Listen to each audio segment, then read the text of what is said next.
apresentação do Daniel começar a falar.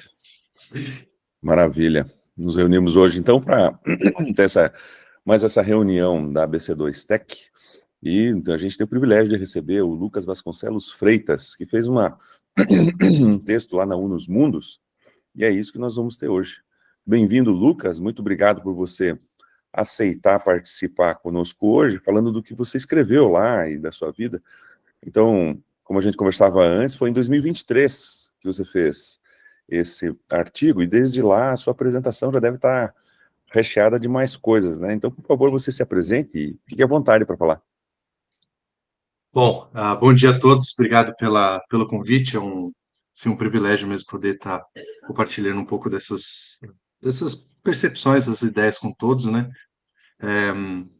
Como o Daniel falou, né, a descrição lá do artigo é de 2023, mas eu mantenho muitas daquelas coisas que estão ali, porque sempre que eu vou me apresentar, eu gosto de começar pelos relacionamentos, né? Então, sou casado com a minha esposa, Gabriela, pai de 2 meninas, sou pastor numa igreja aqui em São Paulo, uma igreja batista pequena, aqui perto do aeroporto de Congonhas, para quem conhece a cidade. Sou professor de ensino médio, eu dou aula de Bíblia numa escola cristã aqui em São Paulo, e trabalho com tradução, revisão de texto, tudo mais. Então, fiz muitas obras para Thomas Nelson, então, enfim, talvez vocês encontrem alguma obra em que eu trabalhei em algum momento. O artigo é sobre uma das coisas que se tornou meio que assim uma das minhas briguinhas com a vida, né? Porque, e como professor, né, isso acaba se tornando muito relevante, que é essa questão das LLMs e desse tipo de plataforma, algoritmo, enfim, a gente vai ter que conversar um pouco sobre isso para a gente entender exatamente o que são essas coisas, né? Então, eu fiz aqui um sumáriozinho da minha apresentação e dos assuntos que a gente vai abordar. Então, a gente vai começar, ou eu vou começar falando um pouquinho de como que eu aproximo esse tema, com um pouco de filosofia, mas muito mais de teologia, na verdade. Depois, outra das minhas briguinhas pessoais, né, que é o pessoal que diz, mas é só uma ferramenta. E eu queria que a gente pensasse de forma um pouquinho mais madura sobre isso, a gente entendesse um pouco quais são realmente as implicações de dizer isso tudo, né? Depois a gente vai olhar para a idolatria como um conceito que eu acho que ele não é só um conceito, mas ele é uma descrição prática do que acontece de fato quando a gente está lidando com chatbot, LLM, enfim, todas essas tecnologias ah, pretensamente generativas.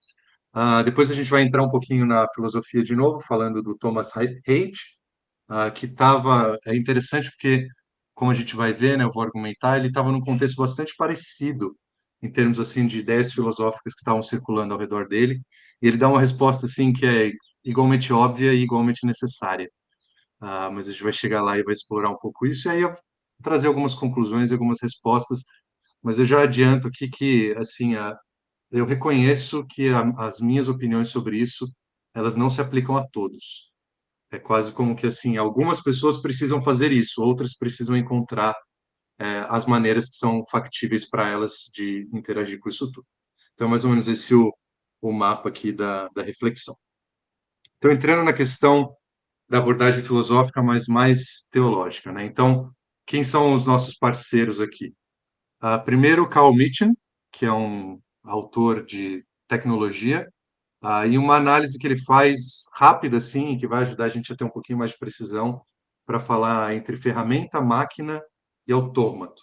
Então, mais ou menos esse conceito que a gente vai estar trabalhando aqui. Depois, o Thomas Haidt, com a ideia que ele traz de senso comum, e um livro muito interessante dele, em que ele aborda a questão da filosofia por meio dos 5 sentidos, que é algo que nos torna, assim, eminentemente humanos e que a gente esquece muitas vezes de trazer para reflexão. A gente fica num mundo muito mental e mentalista, ao invés de realmente trazer a nossa existência completa para reflexão. E aí a gente vai tratar essa ideia da idolatria, e como eu disse, não como um conceito só, porque muita gente também tem uma visão de idolatria como algo muito distante de nós, mas com uma descrição assim bastante precisa e acurada do que a gente tem observado já, né? E quais são esses efeitos e qual é essa descrição. Então, questão da ferramenta, né? Se tornou uma das minhas brigas pessoais, porque, como professor, às vezes você pede assim, para o aluno produzir um texto, você quer saber do aluno, você quer conhecer o aluno, você quer saber qual é a linguagem que ele tem, quais são os conceitos que ele domina. E aí eu pedia para os meus alunos de ensino médio produzirem texto e voltava um negócio assim que parecia plastificado, sabe? Era um texto assim que a minha sensibilidade humana era ofendida por ele. E eu confrontava o aluno e muitas vezes os alunos mantinham que aquilo tinha sido eles que escreveram mesmo. E aí, em conversas de sala dos professores, né, sempre tem assim um professor que é mais, não, mas tem que usar, eles precisam aprender a usar, não sei o quê. É só uma ferramenta. Pô, é só uma ferramenta? Como assim, cara? Você sabe a diferença entre um martelo e um celular? Assim, é evidente o suficiente para você essa diferença? Porque para mim é muito evidente. E muitas vezes, à medida que as conversas iam acontecendo, geralmente as pessoas falam que é só uma ferramenta para afastar as críticas. Então eu chegava lá chateado, tal, falava, pô, os caras usaram. Ah, mas é uma ferramenta, né? Eles precisam aprender a usar. Daí eu falava, pô, mas não é uma ferramenta. Ah, mas é só uma ferramenta. Se a gente usa bem, não tem problema. E era sempre assim, essa lenga-lenga. Então, assim, isso virou uma das minhas briguinhas pessoais, entendeu? Toda vez que alguém fala, é uma ferramenta, eu falo, não é. Inclusive, eu me recuso a chamar de inteligência artificial, aí você já começa a saber um pouco assim da minha opinião sobre o negócio, né? Mas é um LLM, é um Large Language Model, é um algoritmo de previsão de palavras, né? É uma definição muito mais precisa a respeito desses chatbots, desse tipo de ah, aparato, dispositivo, enfim. Eu ainda acho que a gente precisa de palavras mais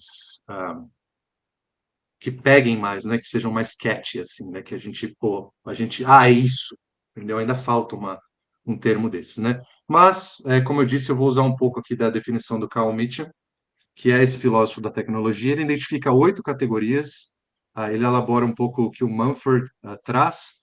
É, as 5 primeiras a gente vai deixar um pouco de lado, mas eu trouxe aí apenas para referência, né? Então, são roupas, utensílios domésticos, estruturas no sentido assim de construções, né, de casas e tudo mais, aparatos e uma infraestrutura, né, da cidade que está nos cercando, mas a gente vai focar no 6, no 7 e no 8, que são as ferramentas, as máquinas e esses dispositivos autônomos, né? Ou esses autômatos, ou essas máquinas cibernéticas, conforme o Carl Mitchell define. E aqui eu fiz uma tradução rápida aqui e livre desses temas e das definições que ele traz nessa obra Thinking Through Technology, está lá na página 162. Ele define ferramentas assim, de maneira muito básica como instrumentos operados manualmente que agem para mover ou transformar o mundo material. As máquinas, elas são ferramentas que não requerem introdução de energia humana, porque elas têm uma fonte externa de energia, mas as máquinas elas ainda assim requerem a direção humana. E os autômatos, de acordo com o Carl Mitchell, são máquinas que não requerem nem energia e nem direção humana ativa, ou direção humana direta, né? São dispositivos automáticos que tomam parte da energia do output, então aquilo que eles geram, eles tomam parte dessa energia e reciclam de volta dentro do próprio dispositivo como uma maneira de controlar ali quais são o próximo output, né, e quais são as próximas coisas que vão acontecer a partir disso. Então, essas definições elas já mostram para a gente que a gente tem talvez não uma evolução de uma coisa para outra, não um progresso, né, como um termo assim muito linear, mas a gente tem 3 coisas diferentes. Então, a ferramenta é um objeto no mundo e ela precisa de uma interação manual minha. Então, eu preciso pegar a ferramenta na mão e com ela alterar a realidade ao meu redor. Uma máquina, ela é semelhante a uma ferramenta no sentido de que ela é um objeto no mundo, mas ela é diferente de uma ferramenta no sentido de que ela não exige a minha força para operar. Ela opera a partir de uma fonte de energia externa. Mas, ainda assim, é um objeto em que eu, o ser humano, eu, o usuário, preciso tomar na minha mão e conduzir. Então, a minha condução do objeto é o que gera o resultado. Ela simplesmente transforma energia ali para algum tipo de outro movimento, mas sou eu que preciso direcionar. E os autônomos são os autômatos, ou essas máquinas cibernéticas, são parecidos com máquinas, no sentido de que elas não requerem a energia humana, mas elas são diferentes das máquinas no sentido de que elas não precisam nem da direção humana direta. Ela aceita a direção humana, ela aceita o input humano, ela aceita que um ser humano esteja diante, mas ela tem os ciclos de funcionamento dela ali que são independentes da direção humana. Então, essa diferenciação aqui já mostra para a gente que quando a gente está falando desses LLMs, desses algoritmos de geração de texto e tudo mais, a gente está falando de algo que não é uma ferramenta. Eu não tenho nenhum tipo de input manual no, no chat GPT, no LLM, que faça com que ele... e não é a minha energia que movimenta o chat GPT. Então, assim, só nisso a gente já vê que a gente está numa categoria diferente.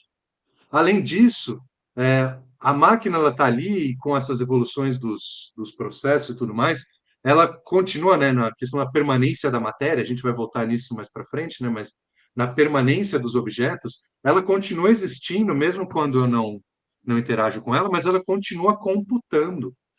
Ela não depende da minha presença, ela não depende da minha visão diante dela, ou da presença de qualquer usuário humano, para continuar computando as regras ali, os direcionamentos que ela precisa ter. Então, se a gente fosse usar nessa taxonomia aqui, a gente teria que classificar os LLMs ali na categoria 8 dos autômatos, essas máquinas que não requerem nem energia e nem direção humana ativa para funcionarem. Ainda que elas aceitem, ainda que seja possível ter um usuário humano ali, ainda assim elas funcionam e conseguem cumprir as suas ordens, as suas regras, à parte do ser humano. E aí, isso para mim levanta aquela questão do human in the loop, que todo mundo fala, não, a inteligência artificial, não sei o que, LLM, geração de não sei o que e tal, você precisa ser o humano no processo. E aí eu trouxe essas 3 imagens aqui para a gente ver como a participação humana no processo ela é obviamente diferente. E eu trouxe assim a ferramenta e a máquina que eu trouxe como referências aqui, tem a ver com as minhas preferências pessoais de atividade, porque eu gosto muito de trabalhar com madeira. Eu trabalho muito com a minha mente o dia inteiro, todo dia, então dando aula, preparando pregação, aula de EBD, não sei o que e tal. Então, no meu dia de folga, que é a segunda tarde, eu gosto de trabalhar com as minhas mãos, e trabalhar com um objeto que oferece resistência a mim e em uma atividade que é, não é de produção assim, mas ela é negativa, né? Ela é subtrativa. Então, para eu fazer, por exemplo, eu quero fazer uma guitarra com um pedaço de madeira. Para eu fazer uma guitarra, eu preciso cortar fora tudo que não parece uma guitarra. Então, é uma atividade negativa, né? De subtração e não de adição.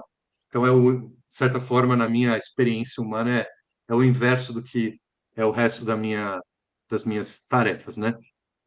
Então, se você tem um serrote na sua mão, e eu vou testemunhar para vocês, né? Meu testemunho aqui de marceneiro amador. Um serrote é uma desgraça, porque é difícil. É muito difícil você fazer um corte reto com um serrote, porque a madeira reage, porque o metal entorta, porque os dentes perdem o fio. E eu, como humano no loop, né? As the human in the loop, eu preciso colocar minha força. E não só minha força, mas minha concentração. E com o passar do tempo, à medida que eu fui aprendendo a lidar com o material, aprendendo a lidar com a ferramenta, eu comecei a perceber que se eu vou fazer trabalhos com serrote, eu preciso fazer no início do meu dia de trabalho, da minha atividade ali com a madeira. porque o meu braço não cansou ainda e eu não estou frustrado. Porque quando eu me frustro, eu começo a querer fazer mais rápido, eu começo a usar força desproporcional e a madeira se recusa a operar de acordo com a minha frustração. Ela vai ali existir, a existência dela, a parte de mim. Eventualmente, cansei do serrote e comprei uma serra circular. E quando eu comecei a usar a serra circular, eu descobri rapidamente que com a máquina eu consigo me machucar com muita facilidade. Então, a minha experiência com a máquina é uma experiência que exige respeito. Então, se a minha experiência com a ferramenta ela exige tempo e ela exige habilidade, a minha experiência com a máquina ela me mostrou que eu preciso de cuidado. Eu preciso usar protetor auricular porque o barulho é muito alto. Eu preciso usar um óculos de proteção porque levanta muita poeira. E se eu não tomar cuidado aonde eu coloco a minha mão, eu arranco meu dedo fora. E isso não tem volta. Isso não tem como desfazer. Eu já me cortei com serrote, mas eu me cortei com serrote, eu botei um pedaço de papel, passei fita crepe em volta, porque eram os materiais que eu tinha ali comigo, e tá bom, à noite estava tudo bem, não tive nenhum problema. Uma vez teve um rebote na máquina, na serra circular, e desde então eu comecei a operar ela bem mais longe, porque eu fiquei com medo daquilo bater na minha perna, bater no meu dedo, bater na minha mão e gerar um ferimento muito grave. E aí, a terceira imagem do Human in the Loop, né, que seria desse autômato, eu peguei a primeira imagem que apareceu aqui na pesquisa do Google, mas ela acabou se mostrando uma imagem muito propícia, porque ela é absurda. Porque se você olhar para a imagem aí, você tem algo que parece um laptop embaixo, aí a pessoa foi e assim colocou o caderno dela em cima do teclado para poder usar um negócio que é mais parecido com uma ferramenta, que é a caneta, é a lapiseira, né? Então, assim, o Human in the Loop. Então, mesmo a imagem, assim, do tipo, que eu pesquisei, Human in the Loop, literalmente, essa que me deu é uma que o humano está usando uma ferramenta de fato, que é a caneta, em cima de um outro objeto que é estático também, que é o caderno. E ele está em cima do computador, que seria esse objeto autômato. Então, mesmo nessa imagem aqui, a gente já tem, e para mim isso assim, uma ânsia humana de se colocar no loop de fato. Mas como que eu me coloco nesse loop de fato? Com as ferramentas, com, no máximo, as máquinas em que ainda eu preciso de alguma coisa, de alguma maneira, dirigir o que está acontecendo ali. Mas o autômato não tem isso. O autômato ele continua exercendo as suas instruções até o fim da vida. Então, assim, se por um absurdo teológico e se por um acidente cósmico a gente fosse arrebatado aqui hoje, puf, eu fui arrebatado, vocês todos aqui foram arrebatados. A transmissão ia continuar. Ela só ia continuar. Até acabar a bateria do meu laptop, ele está conectado na tomada, então ele ia continuar até que algum outro tipo de algoritmo, algum outro tipo de instrução instruísse aqui esse dispositivo autômato a encerrar a ligação, porque do contrário, ela ia ficar ad eterno executando as tarefas que ela foi ensinada a executar. E isso, gente, para mim levanta a questão de um certo, assim, primeiro, a gente precisa se dobrar às máquinas para poder conversar com elas. Então, as máquinas não, né? Mas a esses dispositivos autômatos. E, de novo, falta uma palavra melhor para isso. Mas os dispositivos autômatos, a gente precisa se dobrar para ele. Então, assim, se tem uma Alexa em casa, você provavelmente já teve que repetir o que você falou, porque a Alexa não entendeu. E aí você se pega falando de maneira assim, até infantil com a Alexa. Fala, Alexa, toque Paralamas do Sucesso. Desculpe, não tenho acesso a nenhuma loja que venda paralamas para sua moto. Então, assim, você precisa, de certa forma, se dobrar à máquina para que ela possa entender você. Para mim, a experiência mais marcante com isso foi uma vez que eu fui visitar a Thomas Nelson, fui visitar o meu editor lá na Thomas Nelson e eu fui obrigado, eu perguntei, me recusei a princípio, mas eu fui obrigado a cadastrar a minha face para poder entrar e sair do prédio.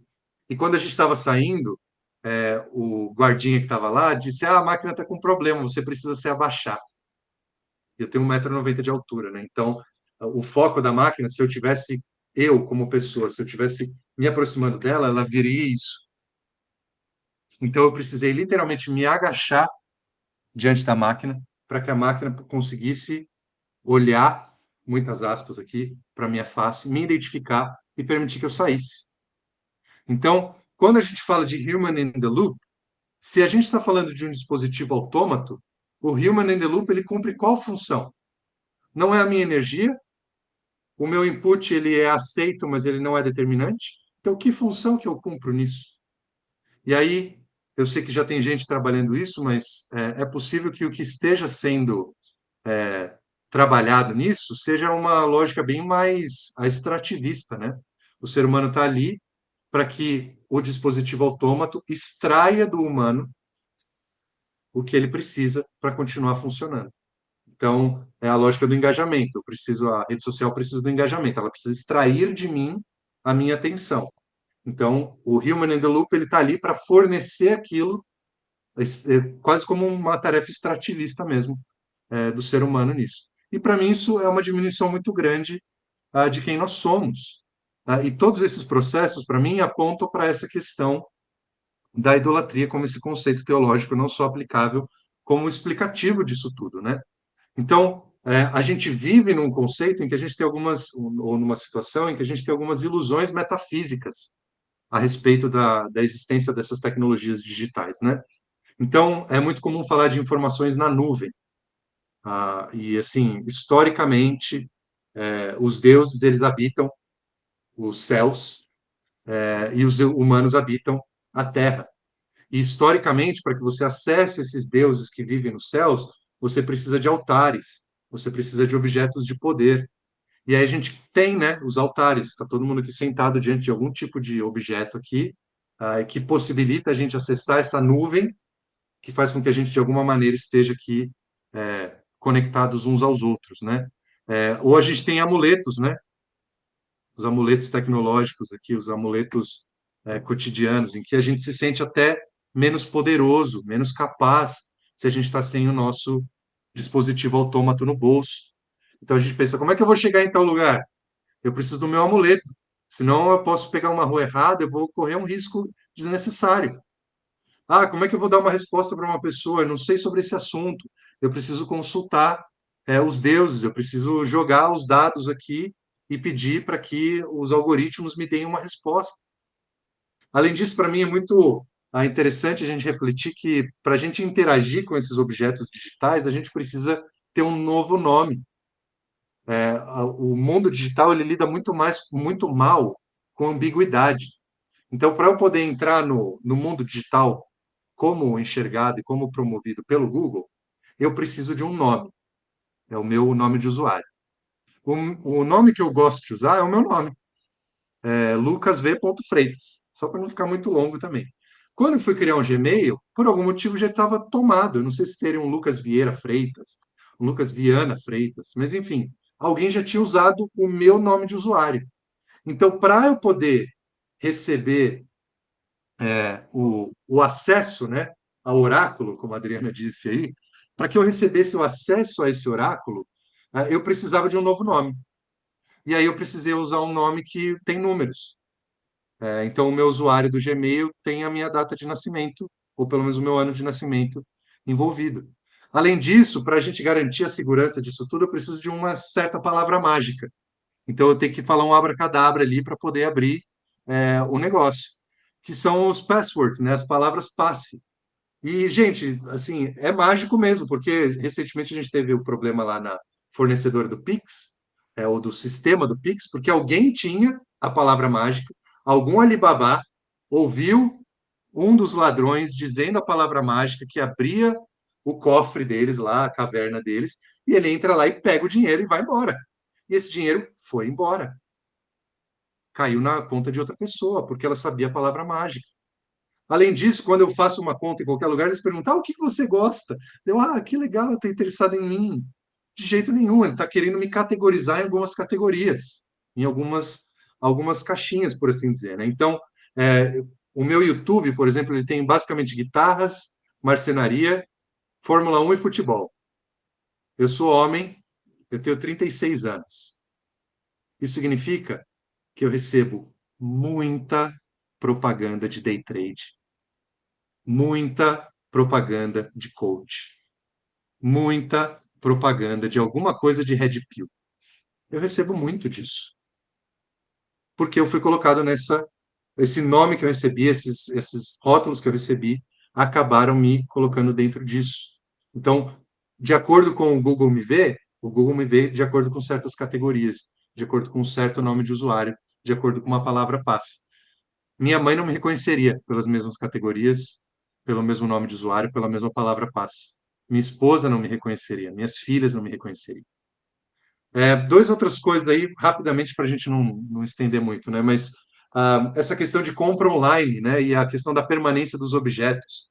Eu precisava comprar uma fantasia, né? Para poder participar da semana lá, de meio da semana de saco cheio da escola.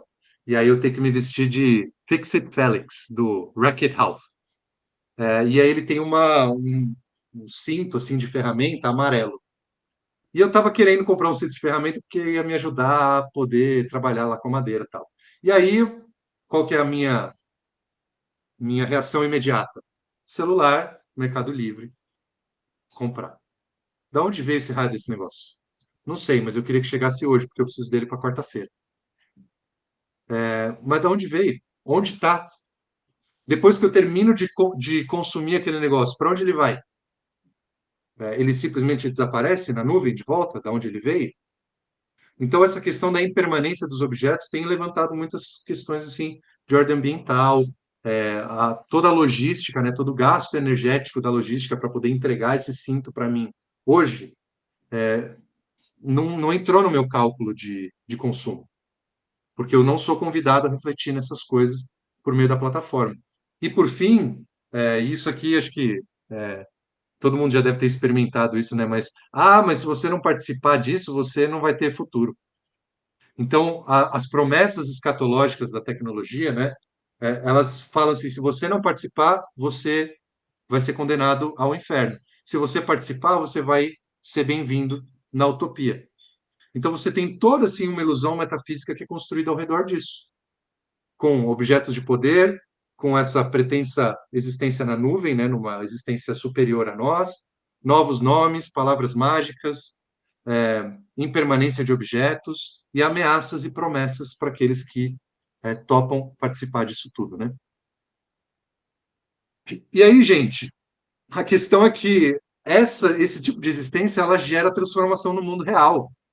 Então, se a gente vive de acordo com esse tipo de promessa, a gente vai ter que construir data center. Se a gente vive de acordo com esse tipo de promessa, a gente precisa ter estruturas físicas de centros de distribuição, porque essas coisas elas têm existência física. E essa é a grande assim a ilusão que o mundo tecnológico passa para a gente, que todas essas coisas que acontecem na nuvem, que são compradas na internet, elas existem a partir de um estalo de dedos. Mas toda a internet, tudo que a gente está tendo aqui, ela tem uma existência física, no mínimo, em uma fita magnética ou num SSD, ou enfim, como um elétron, como um zero, uma sequência de zeros e uns, em algum data center desse mundão aí de meu Deus. Então, mesmo que passe essa ilusão de que é uma coisa metafísica, além da existência física, tudo isso precisa necessariamente de estruturas físicas para existir. Elas não têm uma existência espiritual, para a gente usar a terminologia cristã para isso. Essas coisas têm existência física, elas não existem espiritualmente. E é por isso que a idolatria, como conceito, ela se aplica. E aí aqui a gente tem dois salmos, né? O Salmo 115 e o Salmo 135, que trazem ideias muito semelhantes. Ele começa descrevendo os ídolos, ele diz eles são de prata, de ouro, são obras de mãos humanas. Eles têm boca, mas não falam. Eles têm olhos, mas não podem ver. Eles têm ouvidos, mas não podem ouvir. Eles têm nariz, mas não sentem cheiro. Eles têm mãos, mas não podem apalpar. Têm pés, mas não podem andar a lugar algum. e não som algum emitem com a sua garganta. E o que acontece com aqueles que se prostram ou que confiam neles? Essas pessoas se tornam como seus ídolos. E aí, gente, a gente entende, por exemplo, por que Jesus tantas vezes fala, depois de contar uma parábola, ele fala: quem tem olhos para ver e ouvidos para ouvir, ouça. A gente entende porque o ciclo de referência das cartas de Jesus às 7 igrejas do Apocalipse, ela termina dizendo: quem tem ouvidos para ouvir, ouça o que o Espírito diz às igrejas. Porque quando a gente vive debaixo de uma lógica dessa, a gente é transformado à imagem dessas coisas. E aí, gente, é terra rara, mas é barro. O data center, ele é feito de neodímio e o escambau de sei lá o quê. Que alguém entrou num buraco bem profundo para extrair, alguém jogou num becker, numa solução mágica de como é que é? Pedra filosofal lá. Alguém usou algum tipo de pedra filosofal da alquimia para transformar. Alguém posicionou em algum circuito com uma precisão ali impressionante, mas ainda assim física, para que tudo isso funcionasse. E aí a gente fica impressionado que a gente não se sente mais tão à vontade no mundo assim. O mundo digital ele não é metafísico, a existência digital ela precisa do hardware. E se a gente tenta se dobrar isso, a gente vai se tornar como essas coisas. A gente vai ter olhos, mas não vai poder ver. A gente vai ter ouvidos, mas não vai poder ouvir. E a gente vai ter uma existência humana completamente limitada. E é por isso, gente, que eu tô trazendo o conceito de idolatria como um conceito antigo, como um conceito teológico, um conceito bíblico, cristão, e mostrando que ele não se aplica só à área da espiritualidade. A gente dissociou essas coisas, né? A idolatria é da área da espiritualidade, da área pessoal, da área do mundo privado, e eu não preciso me preocupar com essas coisas, porque a gente já ultrapassou tudo isso, não tem mais Deus por aí, mas tem. A gente se prostra diante dessas coisas, a gente muda a nossa maneira de se expressar para ser entendido por essas coisas, e a gente coloca a nossa confiança de futuro nessas coisas. Então, como descrição do que acontece no mundo, para mim é muito válido e muito profundo. E aí, gente, a gente pode entrar na questão aqui filosófica do Thomas Reid, já caminhando aqui para os finalmente. Porque o Thomas Reid, ele era pastor, e ele era um pastor crente, né? É interessante porque a época do Thomas Reid é uma época muito semelhante com a nossa, porque na época do Thomas Reid você tinha os pastores que não eram crentes, por exemplo, George Berkeley, que está mencionado aí também, e você tinha os pastores que eram crentes. Hoje a gente também tem, né? Pastor que é crente, pastor que não é crente. Eu sou dos pastores crentes, tá, gente? Então, assim, qual que é a lógica aqui? Qual que era esse momento filosófico e por que ele é importante para a gente? Como que ajuda a gente a entender tudo isso? Eu coloquei a título das obras, talvez as mais importantes de cada um desses autores, e de forma alguma, tá, gente? Como eu falei no início, a minha abordagem é muito mais teológica do que filosófica. Eu não tive a oportunidade de ler a fundo nenhum desses autores, mas eles são, assim, indicações de talvez locais que a gente possa explorar. E essas são algumas das obras importantes deles, né? Então, George Berkeley, ali na Irlanda, de 1685 a 1753, contemporâneo, então, de David Hume, que nasceu na Escócia, 1711 a 1776, e de Thomas Reid, que também é da Escócia, 1710 a 1796. E você vê que a temática que eles trabalham nessas obras, que são provavelmente as mais importantes de cada um, são muito semelhantes.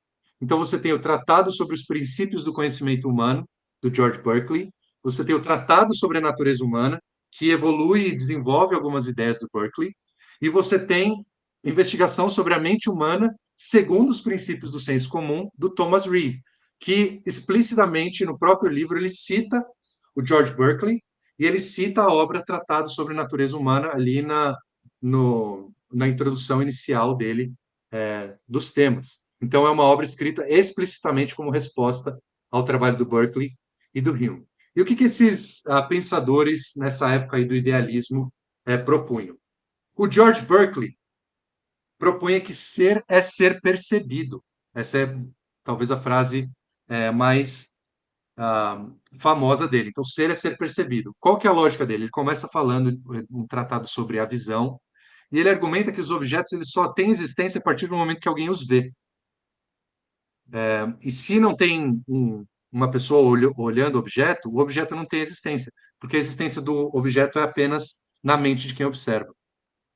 E aí, gente, trazendo para o nosso tempo, né, mostrando como esse idealismo é meio que a base da nossa reflexão, a gente tem, por exemplo, a lógica dos videogames. O que os videogames fazem é renderizar os objetos só quando eles estão no campo de vista do usuário. Fora do campo de vista do usuário, o objeto não é renderizado, ele não tem uma existência concreta e permanente. A mesma coisa quando eu saio do jogo, ele não continua existindo lá, ele continua só com uma sequência de instruções. E a partir do momento que eu entro no jogo, que ele renderiza aquele cenário. Ele só renderiza as partes em que a câmera, por assim dizer, do usuário está focando. Por questão de eficiência, blá, blá, blá, blá. Tá bom, tá, gente, legal. Parte da computação disso, não quero entrar, mas a ideia é, isso só existe a partir do momento que o usuário está observando. Isso conecta com a gente com essa questão desse consumo descorporificado. Porque se eu compro um objeto que não tem existência antes que ele chegue na minha casa, eu não preciso refletir nos processos produtivos que levaram a ele. Se um objeto perdeu a serventia para mim, eu descarto ele, eu não preciso ter nenhum tipo de reflexão sobre qual fim que esse objeto vai ter e por quanto tempo ele vai continuar existindo de maneira inútil na, na existência humana. O David Hume ele vai até um passo adiante, né? E ele afirma que a gente não tem uma percepção válida do mundo externo. E aí, um dicionário lá de filosofia que eu estava usando para pegar aqui as informações básicas, né? Ele dá um exemplo interessante. Eu esqueci de anotar, gente. Eu me esqueci a cabeça aqui também. Depois eu posso passar referência para vocês. Mas ele dá um exemplo interessante que, de acordo com o Hume, é quase como que assim, o pão que me nutriu hoje, ele não necessariamente vai me nutrir amanhã, porque os objetos não têm essa permanência toda. Então, se eu comi um pão hoje, e ele foi nutritivo para mim, nada garante que ele vai ser amanhã. O que é muito parecido também com a maneira como a gente experimenta a realidade dos algoritmos. Uma regra que vale hoje não vale amanhã.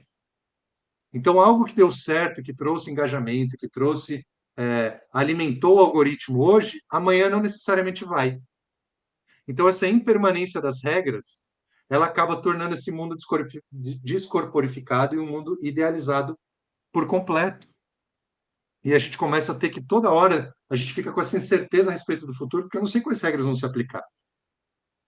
E aí vem o Thomas Reid, e assim, eu gosto muito dessa frase dele. Ele fala: Eu estou determinado a acreditar na minha própria existência. Eu também, eu estou determinado a acreditar na minha própria existência. Porque quase como que assim, um grito do tipo: Gente, vocês estão malucos? Entendeu? O rei está pelado, gente. Tem nada assim de a roupa que só o inteligente vê. Assim, a gente precisa usar os princípios do senso comum. A gente precisa assim, ter um mínimo de percepção do mundo para poder entender que tudo isso que vocês estão dizendo não faz o menor sentido. E aí eu trouxe duas citações dele, né? Uma dessa aí do Estou determinado a, a acreditar na minha existência. A citação completa é assim: Estou determinado a confiar em minha própria existência e na existência de outras coisas, e acreditar que a neve é fria e o mel doce, ainda que digam o contrário. Aquele que quiser me fazer raciocinar fora de minha razão ou de meus sentidos deve ser um tolo, ou querer fazer de mim um tolo. Confesso que não sei o que um cético pode oferecer em resposta a isso, tampouco por qual bom argumento ele pode pedir que seja ouvido, pois ou seu raciocínio é sofística, e assim merece desdém, ou não há verdade nas faculdades humanas. E então, por que deveríamos raciocinar? Então, assim, gente, as conexões com o nosso mundo contemporâneo são muitas, né? E, assim, a gente pode pensar, assim, nessa perda da valorização do raciocínio mais profundo, raciocínio mais lento, essa perda desse raciocínio corporificado, esse raciocínio que a gente está face a face com outra pessoa. Eu já recebi muito e-mail desaforado de pai que ouviu metade das informação e fica questionando tudo que acontece. E aí, quando eu encontro com o pai, o filho do pai, numa reunião de alunos, professor, obrigado, porque você falou isso, isso e aquilo. Mas por e-mail é um leão, né? Por e-mail é um cavaleiro. Mas na face a face, nos 5 sentidos, aí precisa baixar a bola, porque reconhece em mim a imagem e semelhança de Deus que ele também carrega. Que talvez todos esses outros objetos não carreguem. Uma segunda citação dele. Não é uma pena que os refinamentos de uma vida civilizada, em vez de suprir as deficiências da linguagem natural, as extirpem e plantem em seu lugar articulações maçantes e sem vida, sons sem sentido, ou rabiscos de caracteres insignificantes? É comum pensar que a perfeição da linguagem é expressar distintamente pensamentos e sentimentos humanos por meio desses símbolos maçantes. Mas se isso é a perfeição da linguagem artificial, é certamente a corrupção da linguagem natural. E eu trago essa citação a respeito da comunicação aqui, porque para mim no fundo é sobre isso que se trata os LLMs, é sobre isso que se trata esses textos generativos. A linguagem humana, ela é ambígua, mas ela é ambígua porque ela consegue lidar com a ambiguidade. A linguagem humana é imprecisa, mas ela é imprecisa porque a nossa existência no mundo ela envolve negociar uns com os outros. As regras as regras da física elas são claras, mas as regras dos relacionamentos humanos não são. Inclusive dos grandes dilemas que as escrituras nos apresentam é que os seres humanos criados à imagem de Deus eles podem desrespeitar as regras de relacionamento que foram estabelecidas, que é o que o homem e a mulher escolhem fazer em Gênesis 3, e que dão origem a todas essas outras deturpações, desrespeitos às maneiras de se comunicar. A linguagem de um LLM, a linguagem de um chatbot, ela é baseada em rótulos, ela é baseada em mapeamentos. Elas são esses signos maçantes. Elas representam essa, muitas aspas aqui, perfeição da linguagem artificial, porque elas são geradas dentro de microchips que usam códigos hash para se comunicar entre si. E se você não sabe o que é um código hash, é uma sequência numérica de instruções para um chip poder operar as computações que ele faz. Então, toda aquela ilusão que você tem sentado diante do chat GPT, tudo aquilo que você digita lá, você acha que ele está entendendo o que você está fazendo, ele está sendo desconstruído, desmontado, artificializado, um, abstratificado em uma linguagem de programação que vira códigos hash, que são então computados por um chip que tem uma existência física.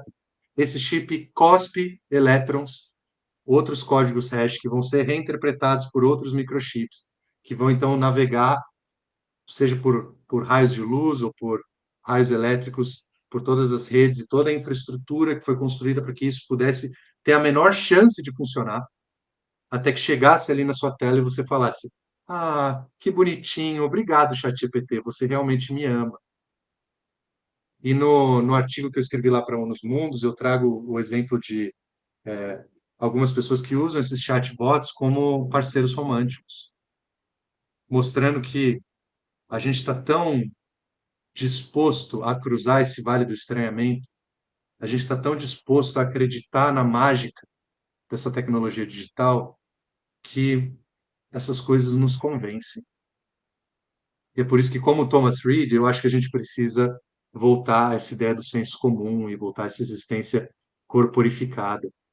Então, algumas conclusões e algumas respostas que a gente pode trazer para isso, e com isso a gente encerra. Primeiramente, a gente precisa reconhecer que a gente tem 5 sentidos, que o que eu enxergo e as propriedades que eu percebo com os meus olhos, eles são diferentes das propriedades que uma câmera percebe. São outras coisas. E mesmo que eu tenha uma visão imperfeita, veja aqui, ó, a imperfeição da minha visão sendo consertada por uma ferramenta. Mesmo que eu tenha uma visão imperfeita, ainda assim ela é muito diferente do da placa de sensores ali que tem numa câmera. Os meus ouvidos eles são muito diferentes de um microfone cardioide. que tem uma membrana ali que imita de alguma forma o meu ouvido, mas transforma de maneira diferente e é processado externamente. A minha voz é diferente da voz que um alto-falante emite.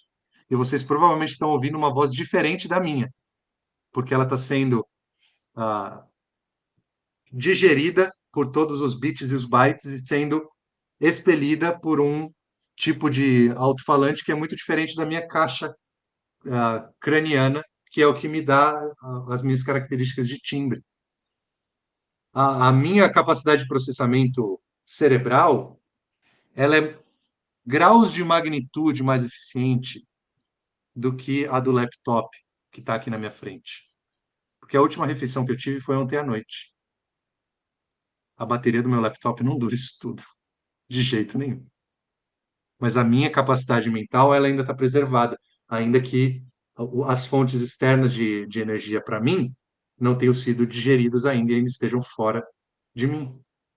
Segunda coisa, a gente precisa recusar a viver exclusivamente em um mundo feito para máquinas e, paralelamente a isso, recusar a criar um mundo feito exclusivamente para máquinas. Então, assim, um parque é muito diferente de uma rodovia. Uma casa é muito diferente de um data center. Uma, um jantar entre amigos, entre colegas, é muito diferente de uma bateria. E a gente precisa tomar cuidado com as metáforas que a gente usa, porque quando a gente usa essas metáforas, a gente está, de certa forma, reduzindo o que nós somos para, de novo, tentar encontrar correspondentes nesse mundo que é bem inferior a nós, como criações. Então, as casas, elas têm determinados cômodos que eles são apropriados para seres humanos. Um data center não tem nada disso. Um parque, ele gera em nós sentimentos e percepções que são muito mais apropriadas para nós, criaturas de carne e osso, à base de carbono, do que uma autoestrada feita para objetos à base de metais. E uma refeição também muito mais rica em termos de conhecimento, de habilidades, de interação, do que simplesmente recarregar baterias. Terceiro e último, esse é o meu favorito. Esse aqui talvez seja o que seja menos, que menos pessoas possam exercer, porque aí eu reconheço que Deus me chamou para uma posição que tem seus privilégios. Tem muitos desafios, mas tem seus privilégios, porque eu não preciso interagir com as máquinas e com os dispositivos eletrônicos para fazer bem o meu trabalho. Porque o meu trabalho é estar com as pessoas. O meu trabalho é desenvolver um relacionamento com essas pessoas e apontar elas para Deus. E eu não preciso de nenhum tipo de mediação com relação a isso. Talvez você tenha observado aí no cantinho superior direito da projeção que eu coloquei algumas tirinhas assim, né? Isso foi tirado desse autor aqui, Stephen Collins. E ele fala assim, o guia do ChatGPT sobre como vencer no trabalho. E aí ele coloca como se o ChatGPT tivesse ali trabalhado, sentado ali no seu escaninho, na sua escrivaninha, e falando, primeiro é importante você fazer uma boa impressão ali no mercado de trabalho. E como você faz isso? Você rouba o trabalho de todo mundo. Você simplesmente pega tudo que já foi feito antes e fala que é seu. E aí você vira lá e fala, olha como eu sou inteligente. Além disso, você tem que falar sempre com muita confiança, ainda que você esteja falando a maior baboseira. Isso aqui é esse quadrinho aqui, né? ChatGPT, isso aqui tá certo? Sim, Bárbara, eu sou Deus. Confia em mim. Depois ele fala, você precisa ter certeza que você tem que ter um equilíbrio correto entre trabalho, encontrar um equilíbrio no trabalho, né? Eu, por exemplo, geralmente vou para um mix assim de 70% coisas plausíveis e 30% coisas que assim eu simplesmente invento e dane-se. E quando o seu chefe chamar a sua atenção dizendo que alguma coisa era bobagem, você tem que assim elogiar ele, sim, descaradamente. Fala: "Parabéns, chefe, você pegou o meu erro, não é mesmo? Como você é inteligente". E assim você vai ser bem-sucedido no trabalho. Então, gente, esse tipo de zombaria ajuda a gente a ver atrás dos panos. E não tem nada melhor contra gente pretensiosa, contra gente arrogante, do que você dar uma zoadinha, do que você tirar um sarrinho. E aí eu termino aqui com duas citações de dois profetas aqui, né? Para a gente poder encerrar esse momento de palestra, por assim dizer. Primeiro, uma passagem muito conhecida de 1 Reis 18, 27, quando Elias está encontrando os profetas de Baal, e ele propõe um desafio. E diz: vamos ver que Deus é o mais forte, o Deus de Israel ou o Deus de Baal. E aí os profetas de Baal estão lá tentando, fazendo o que eles podem, se cortando, clamando, passam metade do dia ali fazendo isso, e chega um ponto em que Elias diz, e começa a zombar deles, dizendo: grita mais alto, ele é um Deus, não é? Quem sabe ele está meditando, ou quem sabe ele foi no banheiro, ou talvez esteja viajando. Talvez o Deus de vocês tenha dormido, e você precisa acordar ele. Talvez tenha acabado a bateria. Talvez o data center deu um bug do milênio lá e ele não está respondendo a você. Zombaria, um pouquinho, vale a pena. E o outro de Jeremias, que a zombaria é um pouco mais sutil, mas não deixa de ser interessante. Ele diz: os ídolos das outras nações enfeitam os ídolos com prata e ouro, com pregos e martelos, fixam para que não balance. Como um espantalho e uma plantação de pepinos. Os ídolos são incapazes de falar. Eles precisam ser transportados porque não conseguem andar. Não tenham medo deles, pois não podem fazer nem mal, nem bem. Toda a próxima vez que você estiver interagindo aí com um LLM, um chatbot, alguma coisa assim, lembra que é só um espantalho numa plantação de pepinos. Imagina isso na sua cabeça. Dá uma risadinha e lembra que eles não podem fazer nem mal, nem bem.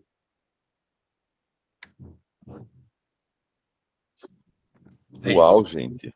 O que é isso? Eu fui atropelado agora.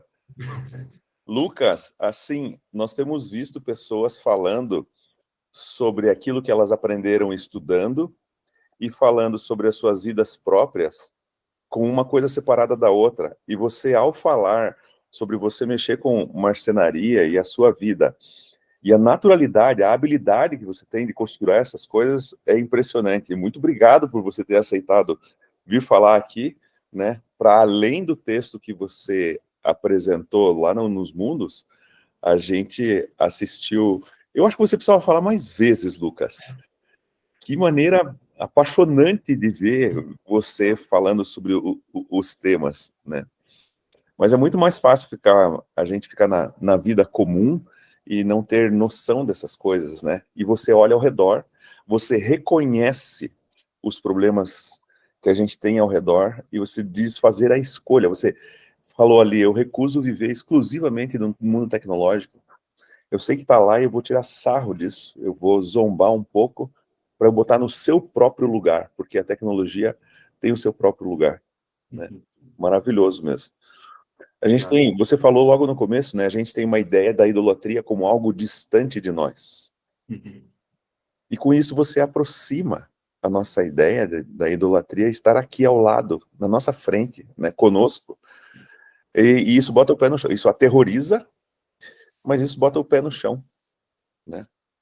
Maravilha, gente. Esse slide dos 5 sentidos, assim, eu trabalho em engenharia biomédica, né? Eu tenho uma formação nisso, um pouco em física, um pouco em engenharia biomédica, e eu fico conversando com os estudantes sobre nós termos os nossos sensores. Os nossos ouvidos são sensores, os nossos olhos são sensores e assim por diante. E então você mostrou o chocante que é a foto de uma pessoa e a foto de uma pessoa onde você colocou em cima dos olhos as câmeras, em cima dos ouvidos os microfones e assim por diante. E essa troca que a gente faz, né? A necessidade que a gente tem dos 5 sentidos. Eu vi um colega uma vez lá na universidade falando, eu estava conversando com ele e estava chegando no final de semana, e eu perguntei, o que você deseja fazer do seu final de semana? Ele falou, eu gostaria muito de me sentar à mesa, com um livro aberto, uma lampadinha e um lápis na mão. Eu olhei assim, gente, quem quer isso hoje? Né? E é um pouco do que você trouxe para a gente hoje, aqui. Né? Bom, pessoal, vamos falar alguma coisa? Alguém quer fazer algum comentário, uma pergunta para o Lucas? Enquanto a gente eu via, Lucas, o Luiz Adriano estava com a câmera aberta e ele não parou quieto. Eu acho que talvez você não tenha visto, mas ele não parou quieto, ele ficava mexendo nos livros atrás, abrindo um atrás do outro. Eu acho que ele deve estar cheio de ideias. Eu fiquei cheio de ideias, ele deve Não, estar também. eu vi sim, na verdade, assim, uma coisa que tem me chamado a atenção, eu tenho, assim, quanto mais eu posso, né, inclusive eu esqueci de fazer isso aqui hoje, mas eu tiro a minha própria imagem quando a gente está numa situação assim, aí eu sempre procuro alguém que esteja de câmera aberta para falar, porque, assim, é muito ruim falar diante de uma tela, né? Ou olhando para si mesmo, né? A gente tem que cortar essa autorreferência das coisas.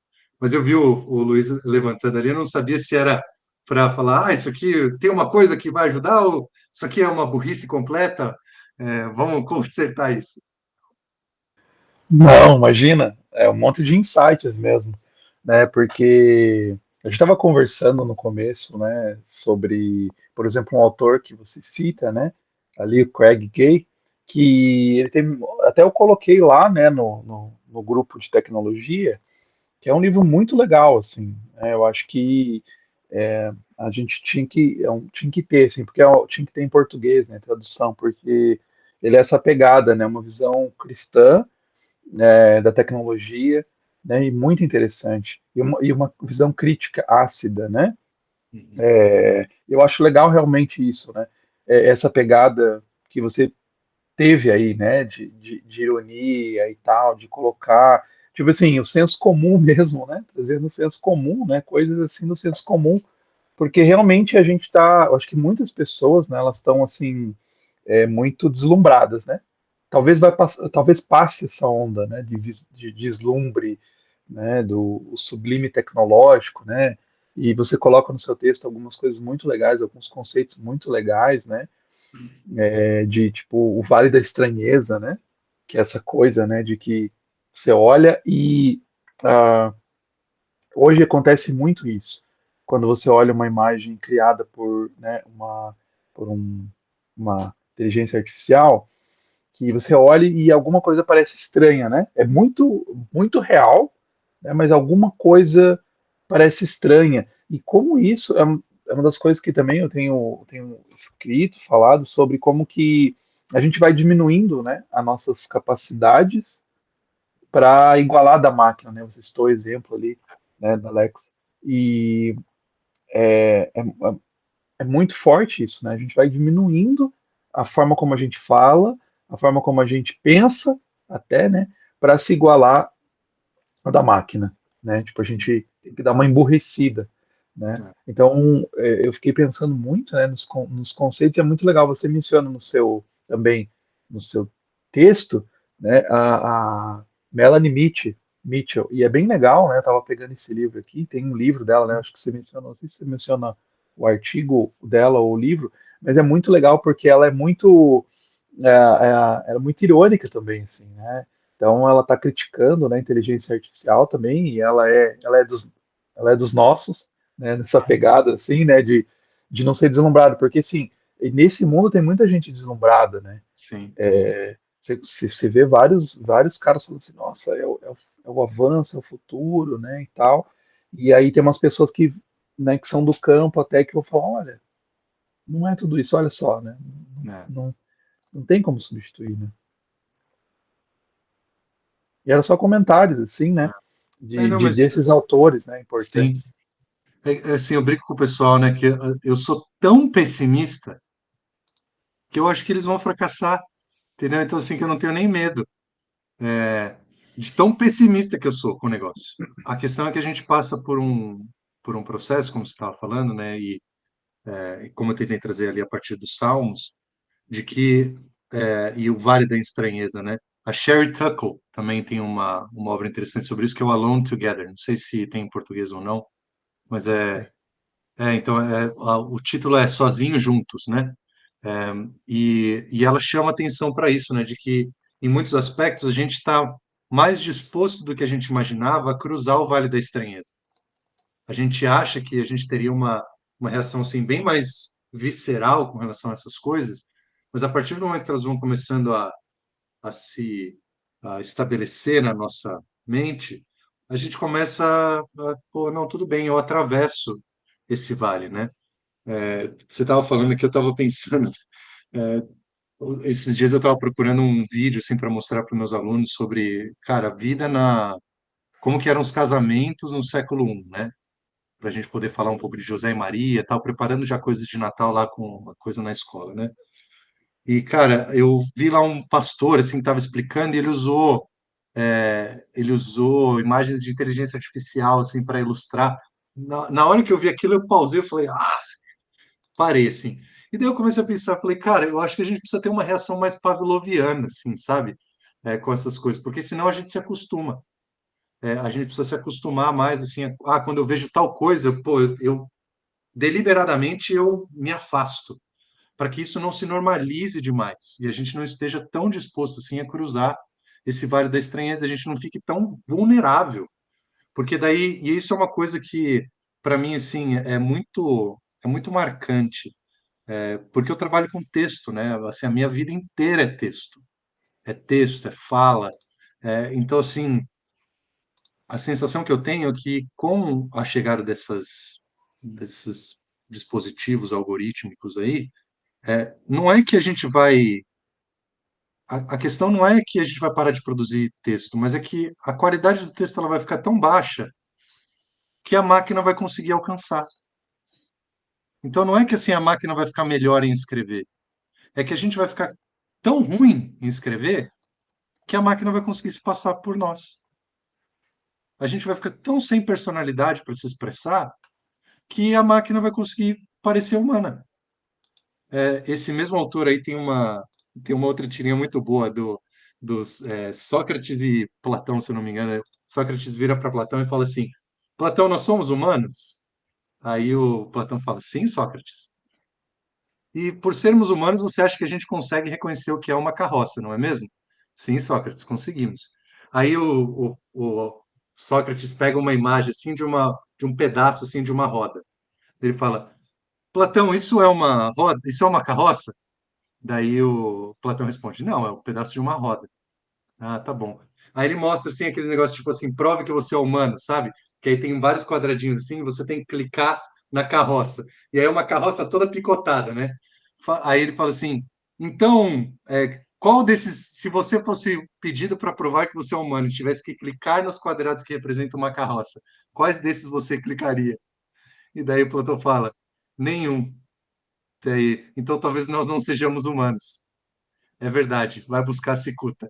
Então, então assim, esse absurdo, entendeu? Do tipo, eu preciso provar para uma máquina que eu sou humano. E a gente está tão disposto a fazer isso em troca do quê? De poder, de pretensamente de controle. E é por isso que a zombaria funciona. Porque uma pessoa que assim é fissurada em controle, se alguém chega lá assim, ó, a pessoa arrumou tudo, né? Tudo organizadinho, sei lá, a pessoa, todos os lápis alinhados, aí a pessoa vai lá e troca um lápis de lugar. O cara chega, quem fez isso? O que aconteceu? Então, assim, por isso que a zombaria funciona. Ela restitui para a gente a humanidade, a gente olha para as coisas por trás da tela, né? Então, a gente devia zombar mais.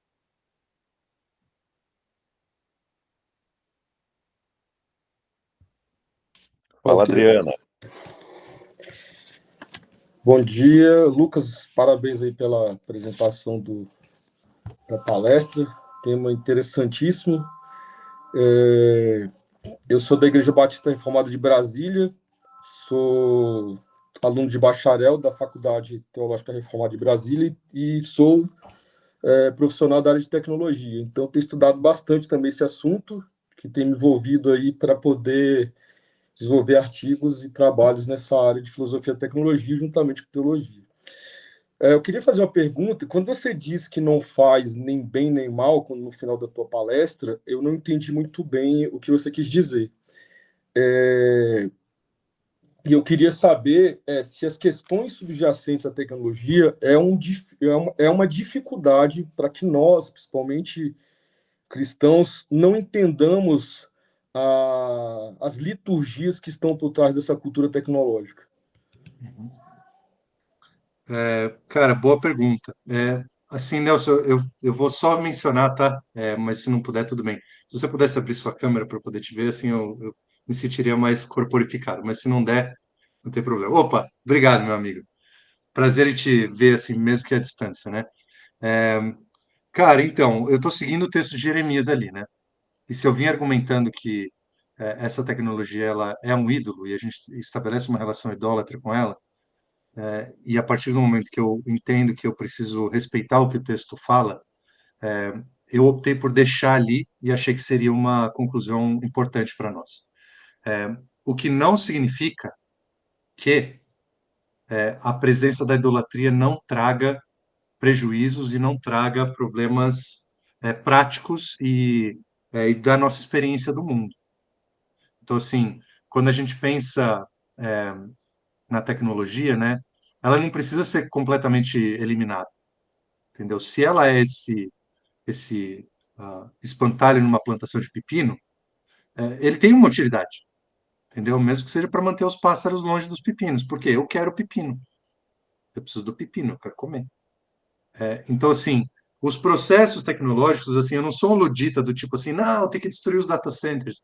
Não, gente, assim, vamos ser sinceros, isso agiliza e possibilita muitas das maneiras como a gente vive hoje em dia, entendeu? Assim, existe uma perda quando a gente, por exemplo, industrializa a produção de alimentos? Existe. A gente tem pouco acesso assim à fonte do alimento. E é interessante que tem até um fetiche hoje, né, por alimentos assim, esse é o café que foi plantado, sei lá onde, de não sei o que, esse é o nome do produtor. E você tem até assim a lógica do marketing subvertendo isso, contando histórias falsas para convencer a gente de origens de produtos que nunca tiveram, né? Então acho que o sorvete Rochinha um que aconteceu assim alguns anos atrás, mas isso mostra que a gente atende a esse tipo de clamor, né? Por assim, eu quero saber quem produziu, eu quero saber de onde que veio. Mas a gente tem 7 bilhões de pessoas no planeta. A gente precisa de uma maneira eficiente de gerir os dados. A gente precisa de uma maneira eficiente de distribuir essas riquezas.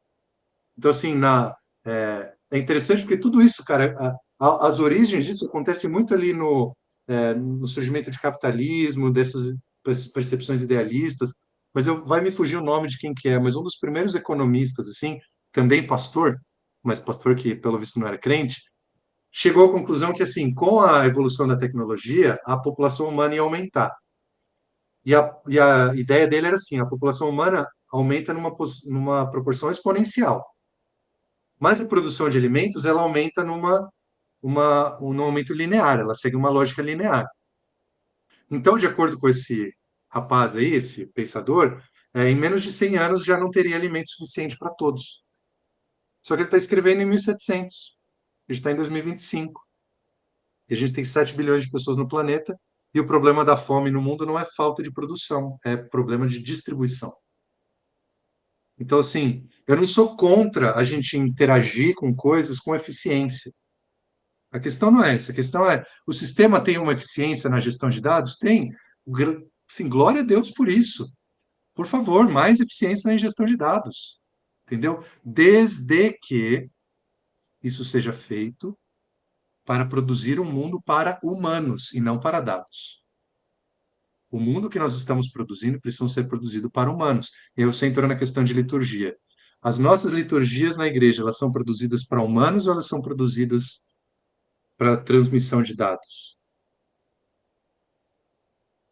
Eu não gravo as minhas pregações porque eu quero falar bobagem em paz, entendeu? Eu não acho que eu tenho, não acho que eu tenho que ser gravado, entendeu? Eu estou muito novo, talvez daqui a 20 anos.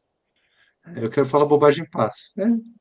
Mas assim, eu me pego com inveja de gente que faz corte de pregação. Em alguns anos atrás, durante a pandemia, especialmente, que a gente foi forçado, né, a ser menos humano, eu me via pensando assim, vou falar essa coisa, porque eu escrevo todo o meu sermão, né? Vou falar isso porque, pô, se eu quiser recortar vai ficar bom. Eu falei, pô, mas que tiro no pé. Porque isso aqui é a conclusão, eu estou falando há 20 minutos para chegar nessa conclusão. E aí eu vou recortar a conclusão para dizer que é isso que importa? Então todo o meu trabalho anterior foi inútil? Aí eu comecei a pensar, não, cara, isso não está certo, entendeu? Eu não posso viver assim, eu preciso estar presente com as pessoas que estão presentes diante de mim, entendeu? Esses dias eu tive que chamar a atenção da seminarista aqui da igreja que divulgou o encontro de casais no Instagram. Só que o encontro de casais era na casa de um casal da igreja. Eu falei, ô menina, você é maluca? Você quer que todo mundo que tem acesso à internet vá aparecer lá na casa do casal? Não é público, não é um evento público. Mas pela lógica, não, tem que divulgar, tem que espalhar, tem que não sei o quê, entra nessa maluquice. E aí você falou de teologia, né? Tem uma maluquice aí que tá rolando, que é a galera que tá trabalhando para 2033. Porque 2033 faz 2000 anos da morte e ressurreição de Jesus, né? De acordo com a história, né? Mas esse pessoal está atribuindo uma coisa especial para isso. E eles estão trabalhando assim pesado com inteligência artificial para fins de evangelismo, em parte porque a teologia na qual eles acreditam diz que Jesus só vai voltar depois que todo mundo ouvir o evangelho. Então eles querem pregar o evangelho para todo mundo para garantir que Jesus volta o quanto antes. Eles estão usando todas as ferramentas à disposição deles, inclusive chatbots. Para mim isso assim é uma liturgia completamente distorcida. Ela está completamente fora de lugar. E assim, pastoralmente, já que você está estudando no seminário também, vou dar uma palavra assim de pastoral com relação a isso. É muito difícil para mim, como pastor, competir com o pessoal da internet. Se muito, eu tenho meia hora da atenção das pessoas. E a rede social tem quantas horas dos olhos e dos ouvidos das minhas ovelhas? E a gente tem liturgias que são muito focadas nos ouvidos e na mente descorporificada. O Craig Gay, no livro que o Luiz menciona, ele propõe a ceia do Senhor como essa prática que ancora a gente na realidade. E aqui na igreja, uma igreja pequena, a gente tem almoço todo dia. E eu brinco com o pessoal, a nossa liturgia tem 5 horas de duração, vocês sabiam? Aí todo mundo fica assim, nossa, você prega 4 horas? Eu falei, não, eu prego 30, 40 minutos. Mas a nossa liturgia de culto, ela começa quando o pessoal começa a chegar, fazer o café, preparar o cafezinho, tem a EBD, tem o momento dos avisos, do culto, e depois tem o almoço e lavar os pratos. É tudo parte da nossa liturgia. Então a gente precisa ter uma visão mais ampla, tanto para reconhecer esses objetos litúrgicos aqui diante de nós, como para pensar em liturgias que não são pensadas para essas coisas, mas para nós. Muito bom. Quando você falou de metáforas, e aí eu vou entrar nesse ponto dentro do contexto tecnológico, que eu acho que dificulta o nosso entendimento de como que essas ferramentas funcionam de verdade, isso pode ser um complicador para nós que não estamos envolvidos na área. Então, eu sou da área de tecnologia e já vejo colegas de engenharia de software perdidos numa filosofia somente instrumentalista com relação a esse assunto. Então, o que acontece na minha visão? E aí eu pego emprestado o livro do Nova Idade das Telas, do James Bridle, que ele fala exatamente isso. As metáforas envolvidas dentro do contexto tecnológico dificultam devido à complexidade que se tem da tecnologia e a evolução dela. E talvez isso seja uma barreira para nós entendermos, compreendermos, para passar isso para o povo de Deus. Então, como é que você vê isso? Essa complexidade, essa abstração das coisas. Cara, assim, é uma ótima pergunta. É, eu não sou contra o uso de metáforas, pelo contrário, a gente precisa delas. A gente precisa delas para se comunicar. E elas são partes da nossa comunicação e da nossa linguagem. A gente não consegue se comunicar de maneira puramente objetiva o tempo todo. Então, as metáforas são parte integrante da maneira como a gente se comunica. Nas escrituras, a gente encontra Deus, e naquele princípio assim, de Deus ah, se comunicando de uma maneira que a gente pode entender, a gente encontra as tais das antropomorfizações, né, de Deus. Então, Deus se arrepende, Deus se ira, Deus sobe, Deus desce, Deus vem, Deus vai. Isso é revelado de maneira plena em Jesus, em que ele realmente se ira, ele realmente sobe, ele realmente se desce, ele tem um corpo humano com 5 sentidos, em que ele vai e vem, né? Mas eu compartilho da sua preocupação assim, é interessante até que o Daniel mencionou que ele usa esse tipo de metáfora também, mas a gente precisa pensar com cuidado nelas, né? Quando a gente compara o cérebro com o computador, muitas vezes a gente não percebe que a metáfora ela não é uma via de mão dupla, ou nem sempre ela é.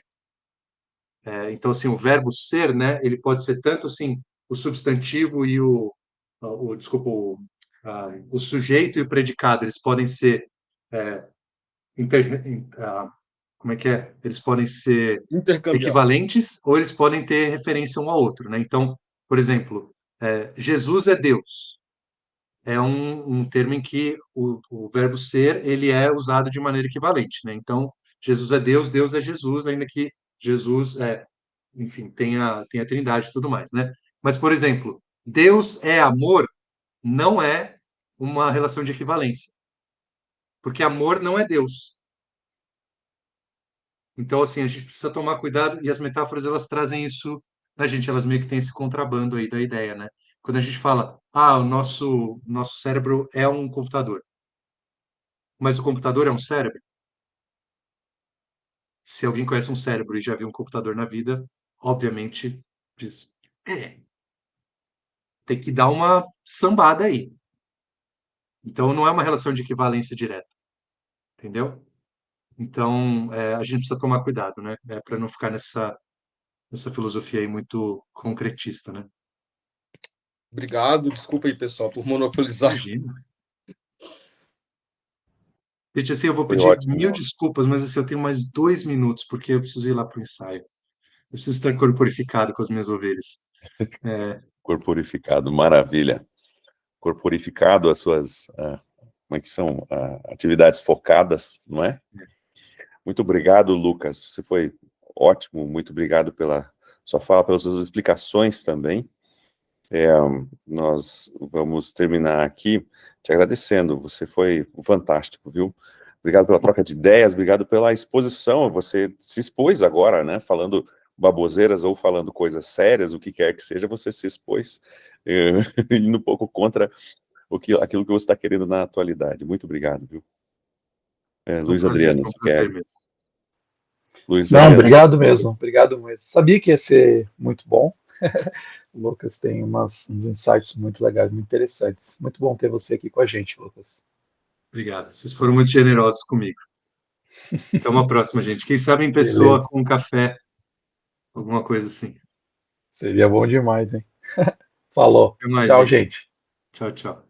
Tchau, obrigado aí.